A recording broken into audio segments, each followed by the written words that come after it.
गुहागर तालुक्यातील तवसाळ गाव पंचक्रोशीतील तांबडवाडी, बाबरवाडी, तवसाळ खुर्द, तवसाळ पडवे, तवसाळ मोहितेवाडी, तवसाळ आगर, रोहिले, तांबडवाडी, बौद्धवाडी, तवसाळ बौद्धवाडी 2 वाड्या अशा संपूर्ण भागात शिमगोत्सव पारंपरिक पद्धतीने उत्साहात साजरा करण्यात आला। गावच्या परंपरेला अनुसरून 12 शिमगेचे होम करण्यात आले। त्यापैकी 9 होम विविध ठिकाणी पार पडले तर 3 होम आई श्री महामाई सोनसाखळी देवीच्या चरणस्पर्शाने साजरे करण्यात आले। 3 मार्च 2025 रोजी रात्री उशिरा गावातील देवतांना रूपे लावून पालखीत विराजमान करण्यात आले। आई श्री महामाई सोनसाखळी मंदिर परिसरात रात्री 12 वाजता होमाला आग लावण्यात आली आणि त्यानंतर होम प्रारंभ झाला। यावेळी प्रमुख मानकरी राजेश रमेश सुर्वे, महामाई सोनसाखळी देवीचे मानकरी तसंच तवसाळ गावचे खोत आणि गावकरी, पंचक्रोशीतील ग्रामस्थ आणि मानकरी, करदेगावच्या गुरव कुटुंबानं वडिलोपार्जित सेवेतून पूजा अर्चा केली। 14 मार्चच्या सकाळी 9 वाजता भाविक दर्शनासाठी मंदिर परिसरात दाखल झाले। पालखी मंदिराच्या सहाणेवर विराजमान होती आणि परिसरात जत्रेचं स्वरूप आलं होतं। तवसाळ खुर्द येथे देवीच्या पालखीचा हळदी कुंकू कार्यक्रम झाला।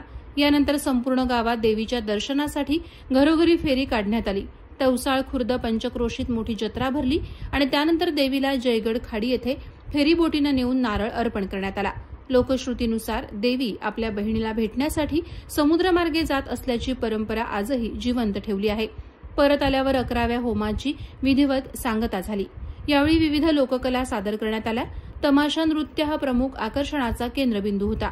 यानंतर रोहिले बीच, तवसाळ आगर येथे पालखी नाचवण्याचा विधी पार पडला। अनेक भाविकांनी होमामध्ये नारळ अर्पण केले आणि 12व्या होमानं शिमगोत्सवाची सांगता झाली। शिमगोत्सवानंतर पालखी तवसाळ खुर्द सहाणेवर ठेवण्यात आली। ती 30 एप्रिल 2025 पर्यंत दर्शनासाठी उपलब्ध असेल। त्यानंतर देवीच्या गावातील प्रत्येक घरात दर्शन यात्रेचा प्रारंभ होईल। हा शिमगोत्सव जातीभेदाच्या पलीकडे जाऊन सर्व समाजाला एकत्र आणणारा सोहळा आहे। तवसाळ पंचक्रोशीत संस्कृतीचे जतन, परंपरांचा सन्मान आणि समाजाची एकजूट यांचा सुंदर मिलाफ या उत्सवाच्या माध्यमातून अनुभवता आला। देवीची पालखी शिमग्यात बोटीतून स्मशानभूमीमार्गे होमावर येते आणि अक्षय तृतीयेनंतर पाडव्याला जाताना होडीतून बहिणीची भेट घेऊन जाते। याबद्दलची माहिती तवसाळचे ग्रामस्थ सचिन कुळये यांनी दिली। प्रहार डिजिटल न्यूज ब्युरो, रत्नागिरी।